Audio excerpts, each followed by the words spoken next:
Time for Heisman updates. We're back with you on SportsCenter AM. Gary Streisky, Randy Scott. Not in the running this year. That feels biased. Garrett Nussmeier is. Tigers getting their first 2-0 start since 2019. Threw for 237. Had a touchdown and a pick. He does remain the favorite with plus 800 odds. Sticking with the SEC, Lenore Sellers didn't have to do much. South Carolina to win. He was 11 of 19, 128 yards and a touchdown. Ran for 23. Gamecocks getting a 38-10 victory. Carson Beck staying sharp. Second start with Miami. Set a Canes record, completed 15 passes in a row. Only had 2 incompletions in this game. Threw for 267 and 2 touchdowns for Miami. After struggling in the opener, Arch Manning bounced back in a big way. And I'm not setting you up for that. That's our friend Morgan Wallen. You should let him. He tied a career-high 4 passing touchdowns, also ran one in. Here's Paul Finebaum on Manning's place in the Heisman race. What San Jose State did cover is all I'm saying. That's true. Yeah. Paul Finebaum great call. demanded to be back on the program, so when he asks, we deliver, and now you reap the rewards. It's Paul in, it's Paul out. We just saw the Arch Manning highlight, so let's get right to it. Arch Manning still a legit Heisman contender. Paul in or Paul out? Okay, I'm in, and I know the critics are going to ridicule me, but I don't care anymore, guys. I am staying with Arch Manning. Let's go. He has not been perfect, but the Heisman doesn't get voted on until December, so let's quit all this. He's out of the Heisman race after a bad loss.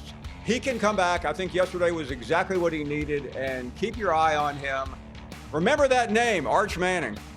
Remember the name. Yeah, we got it. Thank you, Paul. What about LSU? Paul in or Paul out? LSU is the best team in the conference, Paul. As I was saying, I'm all in on Texas. LSU. I'm in on LSU right now, guys. They are the best team in the country because they have the most significant win. There's been some good wins in the SEC, like Mississippi State last night, but I'm not ready to move them up. But I am ready to put LSU for now.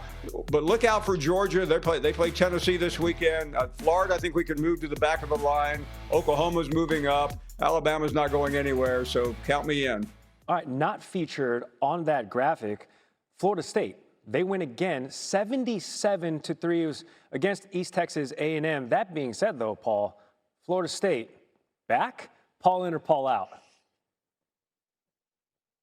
I'm in. I'm a little bit disappointed they gave up that field goal. I thought it was going to be perfect, but Florida State is back. Mark it down right here. Sell all your stock and everything else. Listen, they have a long way to go, but I think Mike Norvell restocked his roster, and they're looking legitimate. They do have a couple of big games ahead, though. All right, as for that other team in the Sunshine State, how about Florida? Their next 4 games, Paul, will end their playoff hopes. You Paul in or Paul out? How about, did you ask me, did last night end their playoffs hope or the next 4 games? Because last night put them underground, and I am very much in on that.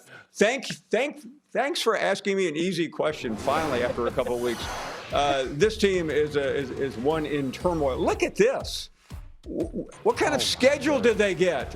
They scheduled Miami and Florida State as non-conference and USF, and they already lost that.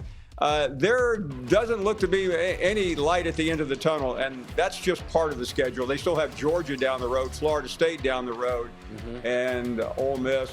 Should I continue on, or do you smell a 500 or losing record for Billy Napier? Yeah.